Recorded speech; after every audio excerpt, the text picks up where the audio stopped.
Let's talk about that. Let's talk about you. 'Cause our host Dow and John wanna hear about the fishing you do. 'Cause we took our Garmin to the ends of the sea. The radar led us where we needed to be. Nothing we can't find in all the water. We wanna hear about the holes and the beds and the reef, the keepers and the roughs and the catch and release. Let's talk about everything behind the Chartplotter. Yeah. Hello and welcome to another episode of Garmin's Marine Podcast Behind the Chartplotter, where we talk to pro anglers, industry insiders, and our occasional secret guest. As always, a special thanks to the Marty Ray Project for that great intro song. We're your host. I'm Dow Thornton. And I'm John Spittle. John, everything good with you? Everything is great, Dow. Yeah, man, I'm pretty excited about this episode. So I think we have a great interview today. So why don't we just dive right in? And why don't you tell our listeners who we have today? Yeah, let's go ahead and get right into this. So today our special guest grew up fishing with his dad in Tennessee and started fishing tournaments in his late teens in Oklahoma. He's a two-time FLW Tour champion and currently fishing the Bassmaster Opens series and also a bologna sandwich connoisseur. Let's welcome Garmin sponsor pro Bradley Hallman to Behind the Chartplotter. Hey guys, that sounds just like me. I'm surprised how much y'all already know about my inside of my secret life. Well, that World Wide Web, we can dig into your background here and really get some hard-hitting questions for you. You're not the only guy out there that likes bologna sandwiches either, so... No, I'm not. But that East Tennessee thing, a lot of guys don't associate me with that. Everybody knows me as an Okie, which I am. But yeah, I've got a lot of strong East Tennessee roots. I was actually born there, graduated high school there. So somewhere in the middle of my childhood, back and forth, divorced parents, it was there in Oklahoma. But I am definitely got both in my genetics for sure. Well, definitely. Thanks for joining us, Bradley. Hey, I know 2020 was kind of tough for all of us. How's 2021 been going for you so far? Man, it's been great. I mean, we opened up, there was a little bit of a hangover, right, from 2020. Some of the tournaments that we've been to, certain parts of the country you go to, and I won't name any on here, but some areas of the country, it's like March of 2020 right now, whenever we get there. And then there's other places like we just got done with the Classic, and man, it was great. It was wide open. There was thousands of people there. Masks were not worn in Texas. We were able to get around with some comfort and do some pictures, and it was kind of like old times a little bit, and it felt really, really good. Yeah, it's nice being able to get out there again, seeing the crowds out there, getting to mingle with some people. So, Bradley, I know there's a lot of options out there for your marine electronics. What made you make the jump to Garmin? I made the jump. I want to say it was somewhere around 2019. Garmin really had stepped up their idea of what they wanted to do in marketing and product with creating products that were really built and geared for freshwater and especially us bass fishermen. I've had relationships with friends like Scott Martin, who's been with you guys for a long, long, long time. And quite frankly, the grass just weren't, you guys really focused on saltwater and some other things, and freshwater wasn't really the push.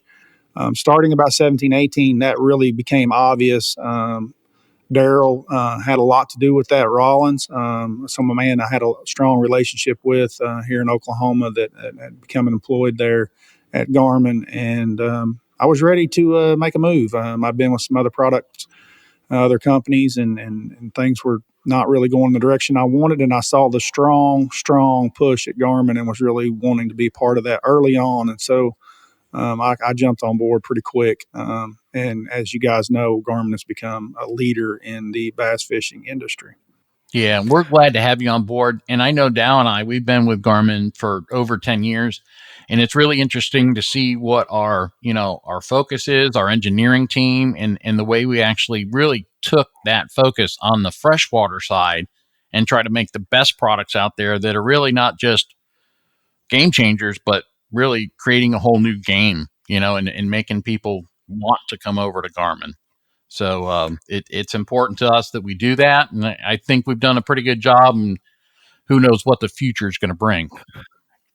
going to piggyback what John said. I've been going to bass tournaments for probably the past 5 or 6 years. And when we first got into the bass scene, I would see maybe 10 guys running Garmin, and I'm going, oh, wow, we got a long way to go.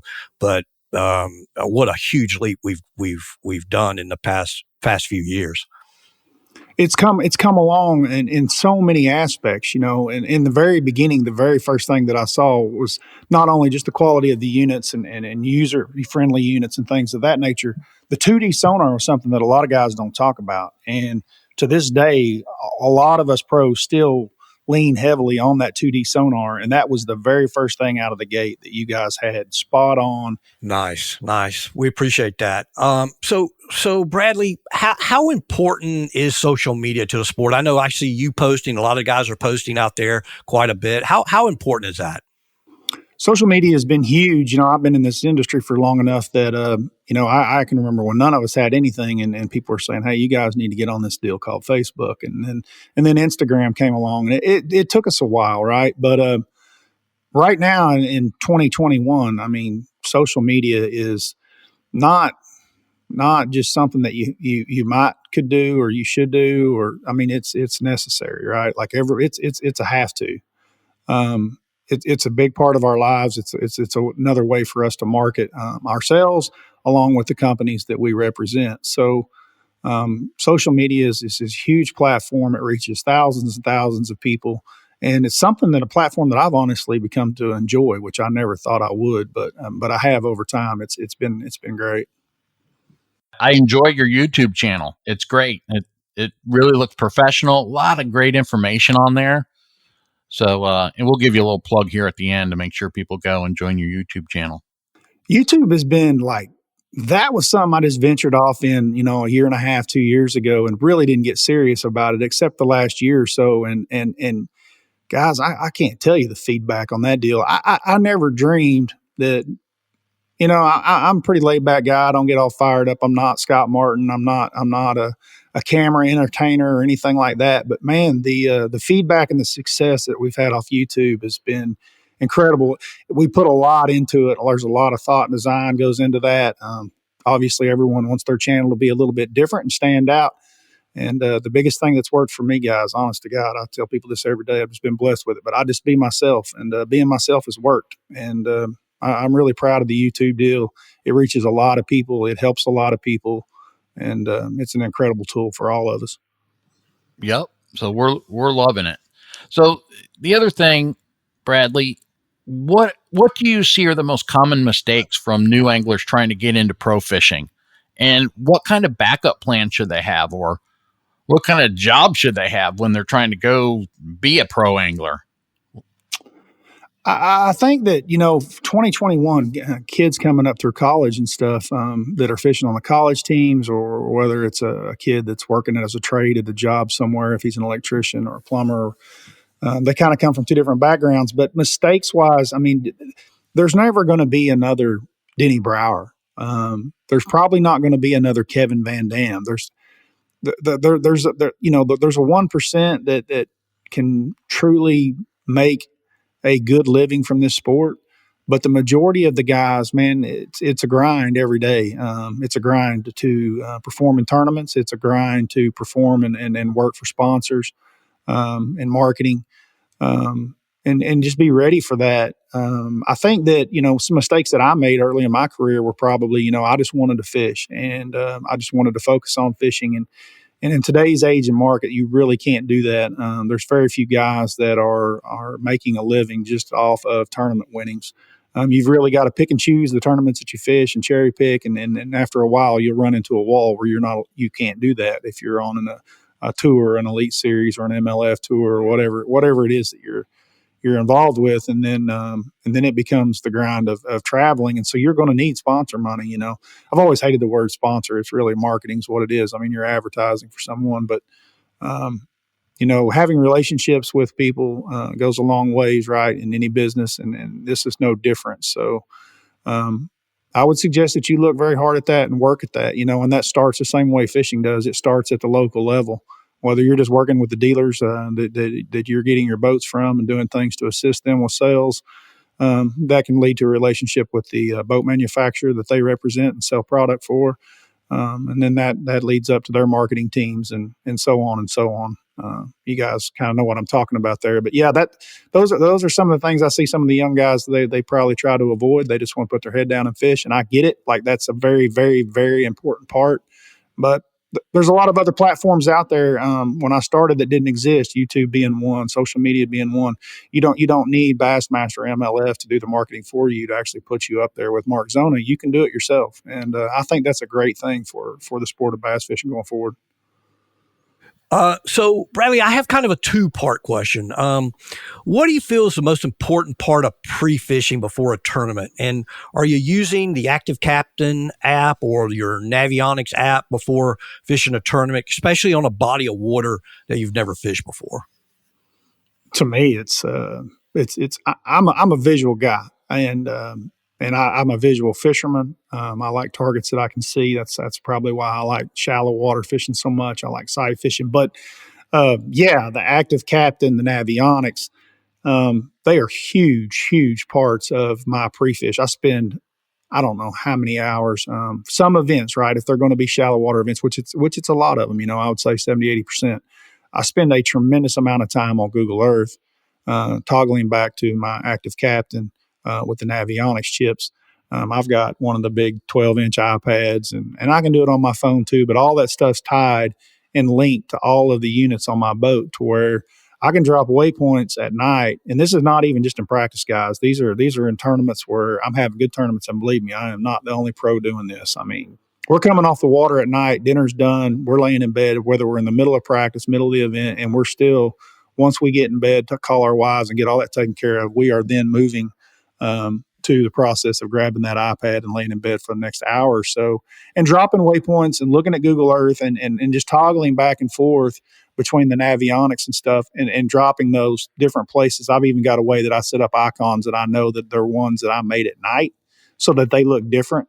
And in the morning, I literally, when I turn on my grass and carry my iPad or my phone just out to my boat, they automatically sync. I don't even have to mess with it, manually put it in. So when I take off that morning and I'm running up the lake and I'm fishing places that I'd caught them the day before, I'm also able to pull out very easily and see the waypoints that I dropped the night before that are things that looked interesting to me to check that day, whether that be another practice day or whether that actually be in the tournament. And Bradley, you actually run through that on your YouTube channel, don't you? Of actually how you're utilizing it, and how to fish a lake and pick out those spots, especially on a lake you're not familiar with. Yeah, I've actually dropped a couple of videos on that. I will continue to drop more. That's one of my big things that at my age in fishing, I'm not as secretive as I once was when I was in my 20s. And I'm a little more open and I share. So I share a lot on my YouTube, and this is a huge tool that I use. I mean, it's huge, guys. It really is. So Bradley, what is the most fun part of using Garmin marine products on your boat, from the graphs to the sonar to the trolling motor? Well, Active Captain's been pretty cool. I'm not going to lie. And I think it's a feature a lot of guys aren't using. But with that being said, since we just discussed it, the new trolling motor, I was right leery of. I'm not the guy that runs out and buys the newest technology that's out there because I'm afraid of glitches or things breaking. That new trolling motor, that thing is, the force has just been incredible. The speed at which it travels, how quiet it is. When I first stepped on the foot pedal on high, I thought, well, I'm gonna tear some stuff up here because I'm gonna be running over docks and everything else when I'm sight fishing and looking. But it's been great. That's one of my new favorite features from Garmin has been that. We talked about kind of the evolution of Garmin's. I can't think of the word I'm trying to think of, but Garmin's influence on freshwater fishing and how serious they've taken it. Like I said, it started with 2D sonar, then it was live scope, and then it's side imaging, and now it's the trolling motor, and all of it's been top notch. But the trolling motor I love to play with, and of course I love the live scope like everyone else, but there's no sense in visiting that too much because I think the entire world is aware of what that is. But the force trolling motor, guys, really is incredible. I do love it. There's many features about it that I really like. Well, and that's what we saw when we did iCast a few years ago. Both Dow and I, we were there with our pros, and this was the first introduction of the force trolling motor. And the comments that we got back on that was just amazing for never producing a trolling motor before. And exactly what you said, It's powerful, it's quiet, and it's efficient. And that's probably the biggest things we're hearing from our pros, and they just can't, they're floored with the power that they're getting out of it, and then letting it run all day.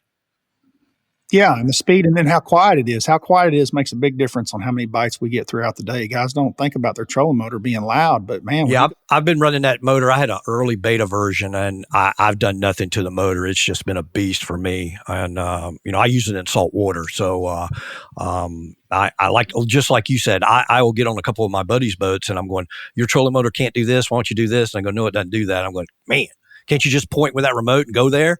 And they go, no, I can't do that. I'm going, all right. So you actually bring up a great point about that trolling motor, which was something that a lot of guys aren't going to really notice or need. But for me in particular, a lot of guys don't know this. I actually run an aluminum trailer underneath every one of my Phoenixes because I fish a lot down at the Texas coast. I like to redfish and that kind of stuff. And years ago, I learned, like, why can't I put my bass boat in here? And there was a couple of reasons. Trailer was the number one thing, and that's why I switched and ran that aluminum trailer from Phoenix. But this trolling motor, that was my very first question to Garmin. I was like, well, what about in salt? Because I know most of these bass fishermen aren't going to ask this question, but I personally am. They were like, yeah, it's good in salt. And so, like I say, guys, I mean, there's many things it's not just one or two answers. That's a big deal to be able to use that same trolling motor in freshwater and salt. Oh yeah, and I'm Bradley. I'm one of those guys when I put the boat on the trailer and I come home and I may wash it out the next week. So that motor has a 3-year saltwater warranty, and I've put it through its test. That's awesome. So, what would be your perfect day on the water? Oh, perfect days are different.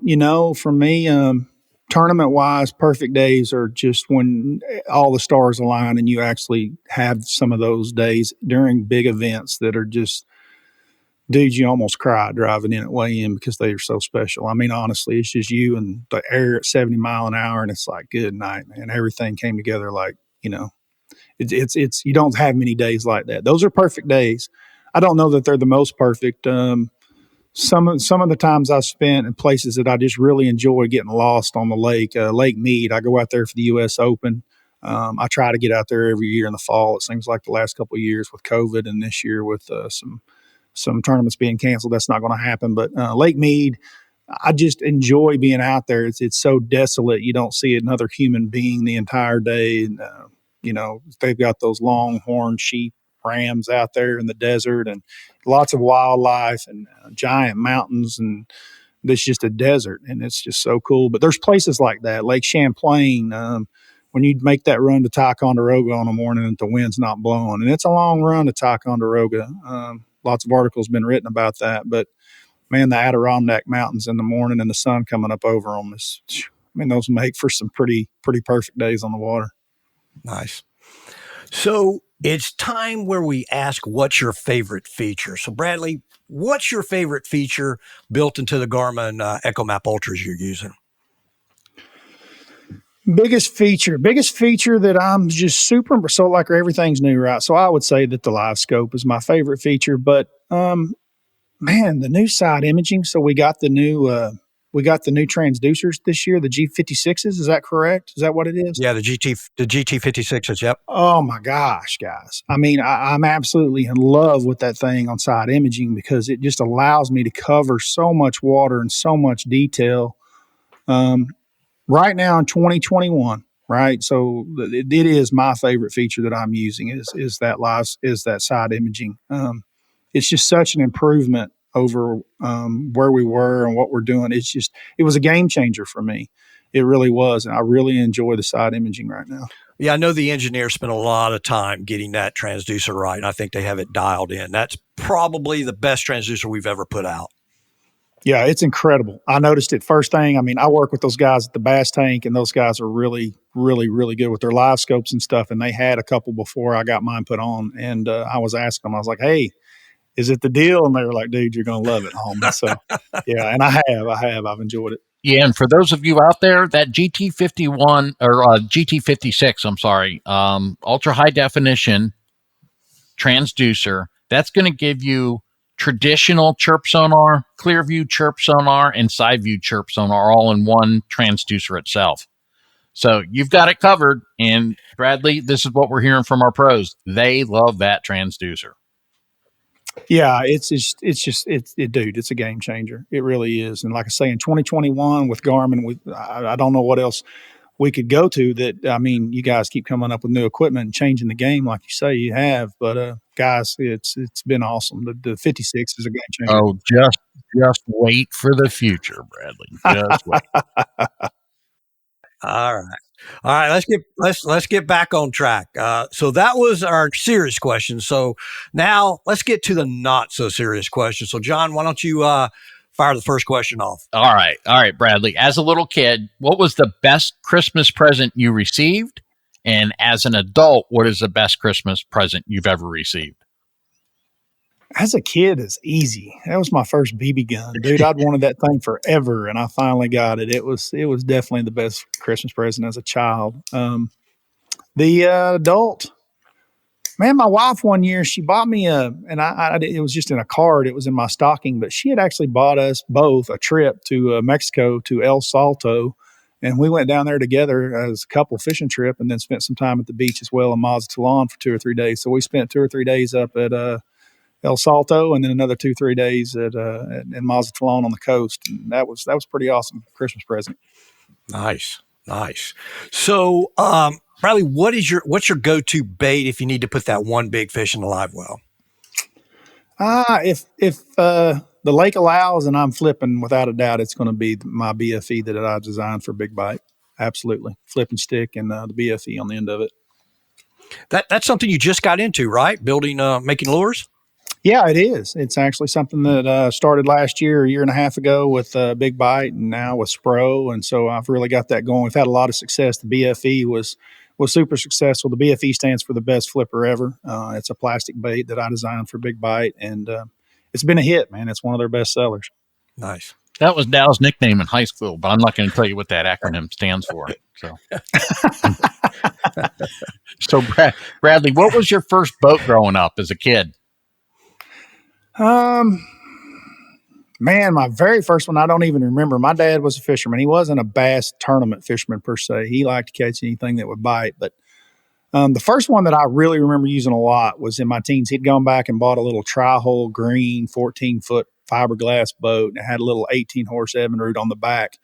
And I think he foresaw things that I didn't see, because he had gotten rid of a boat that was a larger boat with a much larger motor. And at the time I was like, man, why are we going stepping back? But I had turned, 11, 12 years old at that point, and he was great. He would, it was a different time and era there in East Tennessee, but he would literally take me to the lake 3 to 5 days a week on his way to work. And he would dump me in the lake by myself all day long with a limited amount of gasoline in that little 18-horse. And he'd go to work, and then he'd work all day long. He'd just drag the trailer with him. And when he got off work, he'd come by and pick me up at the lake. So I knew what time I needed to be back at the boat ramp. And I spent a lot of time in that boat. We built a little flipping deck on the front, had a little trolling motor on it. And I spent a lot of time bass fishing in the summertime with him just dropping me off. So I don't even know what brand that little fiberglass tri-hole was, but I spent a lot of hours in it. Yeah. Bradley, do you have any superstitions when it comes to fishing or going on the boat? Man, I really don't. I know a lot of guys that do, and I'm not a superstitious guy. I don't like wear different underwear or anything like that. I will say that banana thing kind of does bother me. I wouldn't just voluntarily take one in my boat, and I have gotten a little upset with guys that have carried one in my boat without my knowing, in the middle of the day, and they got a banana. I'm like, get that thing out of here, But so maybe bananas have kind of turned into a superstition. I don't know why, but there's no sense in having one in the boat. I agree. Well, Bradley, you do know that we're good luck. So we had Hank Cherry on here, a few months ago now. And I think he did pretty well this past weekend, didn't he? Yeah, he did pretty well. I like that. So maybe I've got a win coming here in the next couple of months is what you're saying. There you go. Yeah. I like that. So, Bradley, what will fishing look like in 50 years, from baits, electronics to boats? Lord, who knows? That's so scary. 50 years now. I worry about our sport with the way that things are going. Our motors are going to have to be electric at some point, probably, right? Probably. Yeah. The oil and the gas and stuff in the water. Water is going to become a big subject going forward in the future. You're right, taking care of our water and our water resources. I just hope it doesn't get to a point where it destroys what we all love to do. I think that our technology will come along and allow us to keep doing what we're doing, but I don't think we're going to be running 250 horsepower, 4-stroke or 2-stroke motors. I think that some of that's going to change. I think it will become electric. Hey, maybe you guys will be the leaders in that industry. You've already got one. Just got to hop that thing up a few more horsepower and put it on the back of the boat. Yeah, you never know. So, Bradley, I know you probably were in East Tennessee, but can you remember the first fish you ever caught? I cannot. There's pictures of me fishing that I was so little. I've got pictures of me catching fish and I didn't have any clothes on. So that tells you how little I was. And my mom was willing to snap that picture. I was pretty little standing on a rock in the Smoky Mountains. My dad's had me out there since I was so little. I don't even remember learning to cast. I don't remember learning how to even throw a bait caster, guys. That's how long my dad had me out there. He had me out there a lot, and I'm thankful for that. But I don't recall my first fish at all. So I take it your kids like to fish? Man, my kids are not like I was. I take them and they enjoy it, but they enjoy it for a short period of time. Right. I've got 3 girls and 1 son. I've got 2 girls that enjoy it more than the boy. I try to take him to just like when it's a catching trip. It's not a fishing trip. I try to take him on those when I know those are about to happen, crappie fishing and things like that, where I know it's just going to be every cast. And he even enjoys that, but it's only for 30 minutes or so. This is really something I think that we're kind of born with. People act like, or professional anglers born or whatever. I don't know if they're born with the gifts or the knowledge, but they're definitely born with the want to. Does that make sense? Yeah, I think they're born with a passion to want to do it, get out there, In that drive. Yeah, drive to get out there where it's not a chore. It's Correct. enjoyable. Right. Yep. So, Bradley, you've been all over the United States fishing. If you could pick anywhere in the world to fish and whatever type of fishing you would want to do, where would you go? I've never been to Alaska, and there's obviously all different types of fishing up there I would like to do. That's probably where I would choose. I haven't ever been there. I really look forward to going someday to get to do that. I like the salmon. I like the offshore fishing they have there too, the halibut and all that. I mean, there's lots of dude. Alaska is a fisherman's paradise. I mean, it really is. It's just a little cold most of the time of year. Yeah, we'd have to do it in summertime, but that's definitely on my bucket list. Yeah, mine for sure too. So, Bradley, is there any memorable fishing bloopers you had maybe in a tournament that nobody saw and you said, man, thank God? I have I have never fallen out of the boat. So I don't know how, but I've been so close so many times. I had an event at Grand Lake and the fall. It was a PFL, I believe. Anyway, my boat, I'd had motor problems, and this has been many years ago, and had to leave my boat at the bottom end of the lake and rode in with some guys to weigh my fish and all that you do with your partner. And when I got back up there, one of my good friends, James Carper, I said, hey, man, do you mind running me back down to the bottom end of the lake? And, I got so-and-so driving my truck and trailer, and we got to tow my boat to this boat ramp. And he's like, yeah. So it's late in the evening. Everybody's tired. The tournament didn't go the way you wanted it to. And I go to step from his boat to my boat, and for whatever reason, I'm glad he was the only one there and no one else was around, but I didn't make it. I made it right to the top of mine, and I kind of weeble wobbled at the top for a second, and then I fell the wrong direction right into the dang lake with my phone on me and everything else. So that was a pretty bad one. I tried to kill myself once. I'll tell this story because it allows people to kind of understand what you can and cannot do. But I'd gotten a brand new boat. I needed to run out before I left to go across the country with it for the first event of the year. I needed to make sure my electronics and everything was working, live wells, all the hoses, all the stuff we do with brand new boats. It was early in the year. It was in January here in Oklahoma. And my wife was like, hey, you've got to be back by 5 o'clock because we got to go do this, this, and this, the way our wives do when we walk out the door. And you're like, yeah, okay, I'm not going to be out there long. I went out there and launched my boat, and the wind was howling, and it was blowing away from the boat ramp where I was. So the boat ramp, it wasn't crashing in on it. It was blowing away from it. So once the water, you get what I'm saying. I'd power poled down and gone, parked my truck. And when I came back, there was 2 old men sitting on the dock there crappie fishing, and both these men were in their 60s or 70s, probably 70s. They were older gentlemen. My boat had started to drift away, and my life jacket and all that stuff was in my boat. There's nobody out there at the lake because it's January, and it wasn't that far out there. It was only about 20 yards, and I thought, like a dummy, well, I'll just swim out there. I was young, I was in shape, so I stripped down to my underwear and I jumped in the lake and I started swimming towards that boat. Well, by the time I'd taken my clothes off and by the time I'd actually started swimming, the further that boat gets off of that boat ramp, that point, it's hitting more and more by the wind. And the further it gets out there, the more the wind gets it. Now I'm swimming 40 yards and 50 yards. And I'm starting to realize how cold that water is. And I can feel my muscles, getting tight. And it's a panic moment. And, man, I didn't know what I was going to do. The boat at this point was further away from me than when I started swimming for it because of the wind. And I looked around and I had actually swam 60 or 70 yards from shore. And there was a no wake buoy there. And it wasn't a big one either. I wish it would have been. But I remember thinking, you can either keep chasing that boat or you can turn around. And I decided to turn around. And when I decided to turn around, that was the right decision. But then I was like, I don't know that I'm even going to make it back to the bank. And so I swam over to that no wake buoy and I grabbed that sucker and I was like, I hope this thing holds me up. And I put it between my legs and it did. And the two old men were no help. They had no cell phone. They had nothing. And like I say, I don't know. And I mean, within that split second, a boat came around the corner. It was just like a little 18-foot runabout ski boat. And they saw my boat. There was two men in it. And, dude, I'm telling you, there was no one on the lake. Guarantee you these are the only two boats on the lake, mine and theirs. And they just happened to come around the corner at that one time, and they didn't see anybody in that boat. And they got to looking, and they found me floating out there and came and got me. Wow. And I was very fortunate because that could have gotten really bad really quick. Yeah. So don't go chasing your boat. The water temperature was like 51 degrees. And I'd come home that week and I was watching The Deadliest Catch, and they were talking about the 50-50 rule in the Navy. You got a 50% chance of surviving 50-degree water on a 50-yard swim. Wow. Yeah. It's serious stuff. That could have got ugly fast. Well, it did.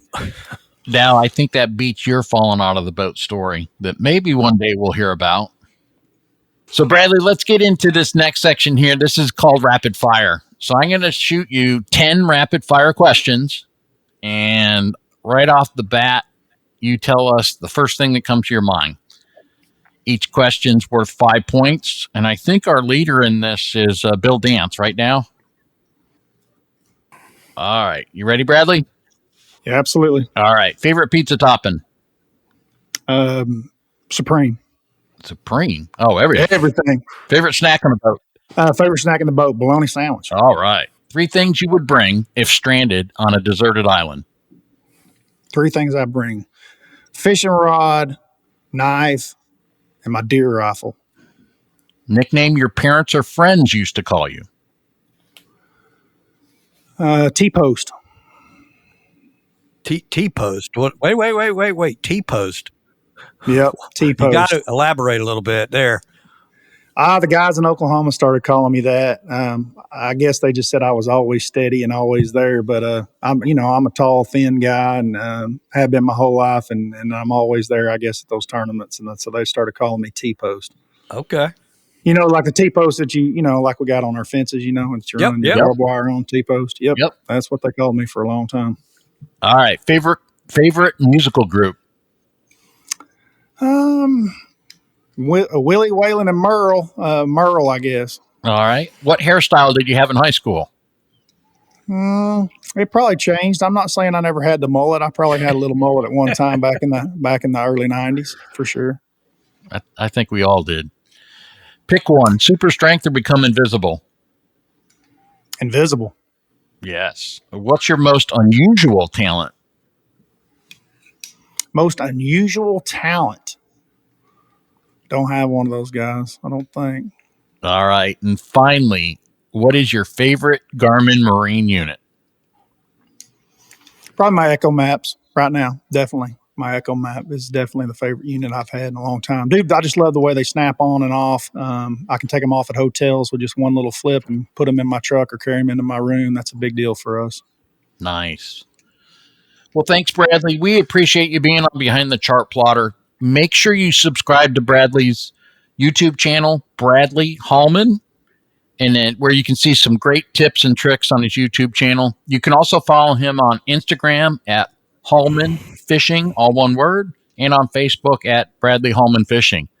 Bradley, we really appreciate you getting on Behind the Chartplotter with Dal and myself. And, thank you again. Hey, I appreciate you guys having me on here and the opportunity to do it.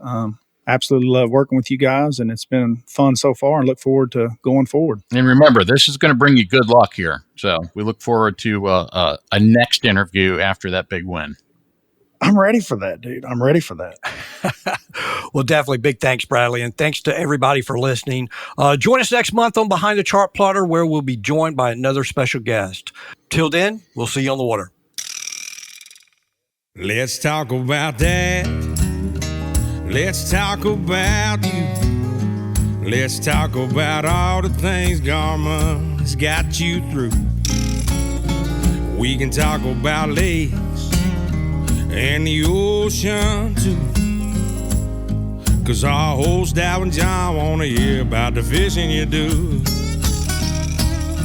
'Cause we took our Garmin to the ends of the sea. The radar led us where we needed to be. Nothing we can't find in all the water. We want to hear about the holes and the beds and the reef, the keepers and the roughs and the catch and release. Let's talk about everything from reel to bobber. Behind the Chartplotter.